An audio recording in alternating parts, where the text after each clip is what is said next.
جو وہ سوال کرنے والے کہتے ہیں کہ آپ کی زندگی کا کوئی مشکل واقعہ ہے، ہم تو یہ کہتے ہیں کہ ہماری زندگی میں کوئی مشکل آئی نہیں، مشکل کوشاں سے جب سے وابستہ ہوئی کبھی مشکل دیکھی ہی نہیں، اور امید ہے کہ انشاءاللہ نہ ہماری قبر مشکل ہوگی نہ ہمارا حشر مشکل ہوگا، کیونکہ جب سے ملا ہے دامن آل رسول کا بے فکر ہو گیا ہوں شفاعت کی فکر سے۔ سبحان اللہ، واہ واہ واہ واہ۔ جب سے ملا ہے دامن آل رسول کا بے فکر ہو گیا ہوں شفاعت کی فکر سے، تڑپا دیا کسی نے مدینے کے ذکر سے، آزاد ہو گیا ہوں تو عالم کی فکر سے۔ بہرحال تو المؤمنین کچھ نہیں ہے، حضور سب سے مشکل زندگی آپ کی زندگی کا کون سا تھا؟ پھر خود ہی کہتی ہے احد کا دن تھا نا، کیونکہ وہ دیکھ چکی تھی احد میں کیا ہوا تھا، 70 صحابہ ایک ساتھ شہید ہوئے، اور 70 صحابہ میں صحابہ کے ساتھ یہ کیا تھا کہ ان کی ناکیں کاٹ، ان کے کان کاٹ، ان کے ہونٹ کاٹ دیے، ان کی زبانیں کاٹ، کچھ معمولی ظلم نہیں کیا کے بعد، یہ بہت دردناک راستہ ہے۔ اور حضور کے چچا پر تو اتنا غصہ تھا لوگوں کو کہ صرف ہونٹ زبان ناک کاٹ کر ان کو تسلی نہیں کی، تو حضور کے چچا جان سرکار امیر حمزہ کا سینہ بھی چیرا تھا، اور سینہ چیر کر اس میں سے کلیجہ نکالا تھا، اور کلیجہ نکال کر کے کچھ لوگوں نے اس کو چبا چبا کر کے تھوکا۔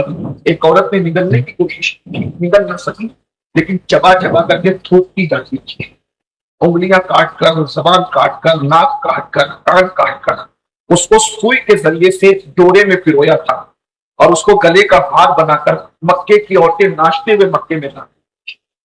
یہ سب کچھ جنہیں نہیں پتا ہے میں انہیں بتانا چاہتا ہوں۔ آپ کو کیا خبر ہے؟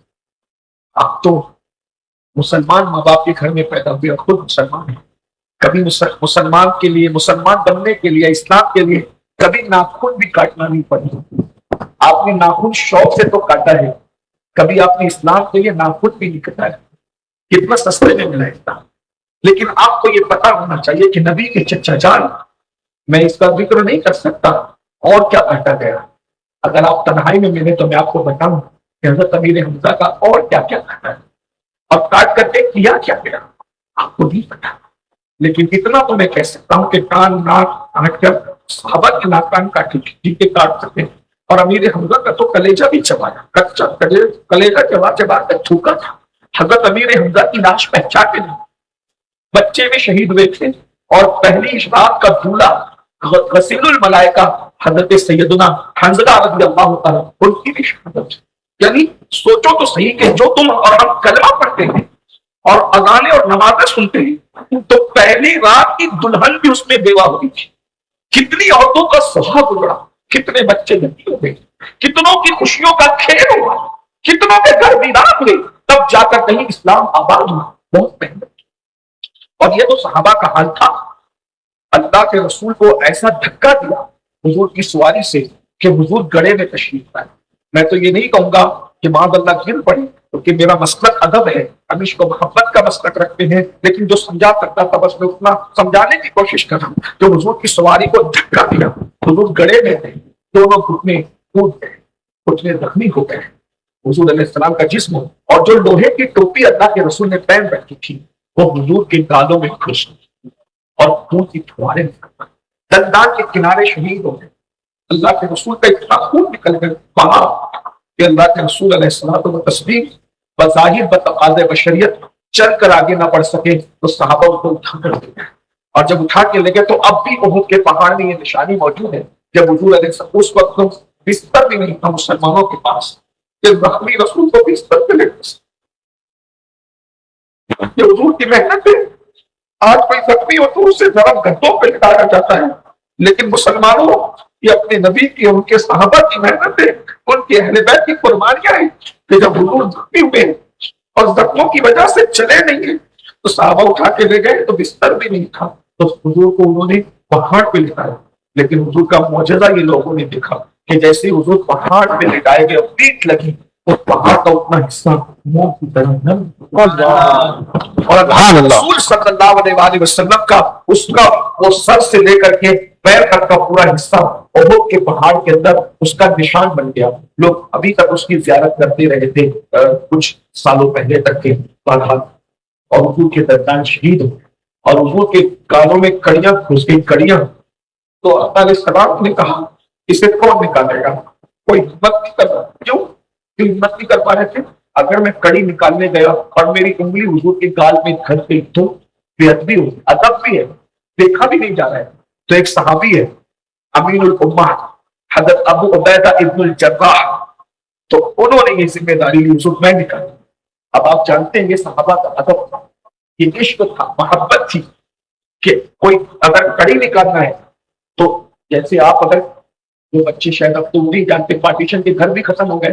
ہمارے بچپن میں جو لکڑی کے پارٹیشن کے گھر تھے تو اس میں اگر کیل غلط ٹوٹ جاتا تو ہتھوڑی سے وہ کیل نکالنے کے لیے وہ پیچھے کا حصہ استعمال کرتے تھے، ایسے وہ بنا ہوتا تھا تو وہ پارٹیشن کو ایک طرف سے دباتا تھا اور دوسری طرف سے نکالتا تھا تو کیل نکلتی. تو گالوں سے کیل نکالنے کے لیے گال دبانا پڑے تو کیل نکلے، بغیر دبائے تو کیل نہیں نکلے گی. اور حضور کے گال کو دبائے بے ہو نبی کے گال. یہ ذمہ داری ہے وہ بیٹا نے، لیکن پتہ ہے کیا کیا؟ گال کو ہونٹوں سے دبایا، گال کو ہونٹوں سے دبایا اور دانت سے کیل کھینچی.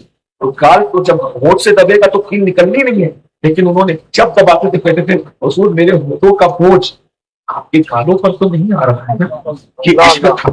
غور کرنا، میں آگے سے ایک نتیجہ نکال کے پیش کرنا چاہوں گا، ذرا غور کرنا. حضور میرے ہونٹوں کا بوجھ آپ کے گالوں پر تو نہیں آ رہا ہے. حضور کہتے ہیں نکال تو نکال. اور پھر چونکہ حضور علیہ السلام کا ایک معجزہ یہ بھی ہے کہ کتنے بھی اونچے قد کا آدمی جب حضور علیہ السلام کے بازو میں آ کے کھڑا ہوتا تھا تو حضور کا قد اس سے اونچا نظر، اس کا قد نیچا نظر. تو اب کوئی کسی کا قد حضور کے برابر ہو ہی نہیں سکتا. تو حضرت ابن الجراح پنجوں کے بل کھڑے ہو کر کے اس کو کھینچتے تھے. لیکن نتیجہ یہ ہوا کہ کڑی تو نکل گئی مگر حضرت ابو عبیدہ کے دونوں دانت ٹوٹ گئے. تو لوگوں نے کہا ابو عبیدہ تیرے دانت ٹوٹ گئے، کا عشق کے امتحان میں کامیاب ہو گیا. میں نے دانت کھوئے ہیں، ادب مصطفیٰ نہیں کھوئے. رونے لگے مگر حضور نے ان کے منہ پہ ہاتھ رکھ کے کچھ پڑھا اور پھر اللہ نے ان کو دانت بھی رکھا. سبحان اللہ. میں ایک سوال آپ سے کرتا ہوں، حضور کے گالوں میں گھسی ہوئی کڑی کو نکالنے کے لیے صحابی کو اتنا لحاظ ہے کہ میرے ہونٹوں کا بوجھ حضور کے گالوں پر اگر آ گیا تو بے ادبی ہوگی اور میں کہاں جاؤں گا پتہ نہیں. آپ سے پوچھتا ہوں، ہونٹوں کا بوجھ نبی کے گال کی کڑی نکالنے کے لیے نبی کے گالوں پر ڈالنا گوارا نہیں ہے. مسلمانوں، ہم جو گناہ کرتے ہیں اس کا اثر حضور کے گالوں پہ نہیں پڑتا، بلکہ ہم جو گناہ کرتے ہیں اس کا اثر حضور کے دل پہ پڑتا. وہ گالوں پر بوجھ نہیں ڈالنے اور ہم اپنے گناہوں کی وجہ سے حضور علیہ السلام کا دل دکھا، اللہ کے رسول علیہ السلام کے دل کو اذیت پہنچا رہے. اور ہم کسی مردہ نبی کا کلمہ نہیں پڑھتے، ہمارے نبی زندہ ہے، ہماری جانوں سے زیادہ قریب ہے. النبی اولا بالمؤمنین من انفسہم. بتاؤ کتنا نبی کا دل دکھا، کتنی تکلیف پہنچا، ان کی محنتوں کا کچھ احساس ہے کہ نہیں؟ تو دندان شہید ہوئے، زخمی ہوئے ہیں. جب حضور زخمی ہوئے ہیں تو پٹی باندھنے کے لیے زخموں پہ کپڑا بھی نہیں تھا، بلکہ جو 70 شہید ہوئے تھے ان کو کفن دینے کے لیے بھی کپڑا نہیں تھا. حضور علیہ السلام کی زخموں پہ پٹی باندھنے کے لیے کپڑا نہیں تھا تو سیدہ فاطمہ الزہرا نے دوپٹہ پھاڑ کر اپنے بابا کے زخموں پہ پٹی باندھی تھی. اور پٹی بھی کیا تھی؟ اللہ، پٹی بھی کیا تھی؟ چٹائی جلا دی اور اس کی رات بھر دی اور اسی کو پٹی باندھی. تو یہ تھی احد کی موت. ام المومنین نے کہا یا رسول اللہ آپ کی زندگی کا سب سے مشکل دن احد کا دن تھا نا؟ حضور نے فرمایا نہیں، یہ میری زندگی کا مشکل دن نہیں. میں تو سمجھتا ہوں کہ مجھے احد کا دن بیان کرنے کی ہمت ہی نہیں. ابھی میں نے صرف اشارہ کیا، ورنہ وہ دن اتنا دردناک دن ہے. جب بھی احد کا دن یا اس کی جنگ میں بیان کرتا ہوں تو میرا پورا وجود ایسا لگتا ہے کہ بھی لرزنے لگے، کیونکہ وہ دن ہی ہے. حضور علیہ السلام نے کہا نا کہ شہیدوں کی لاشیں جمع کرو، تو حضرت امیر حمزہ کی لاش ملتی نہیں کیونکہ وہ پہچان میں نہیں آتی.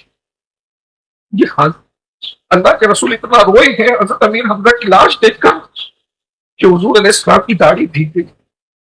بہت داستان لمبی ہے،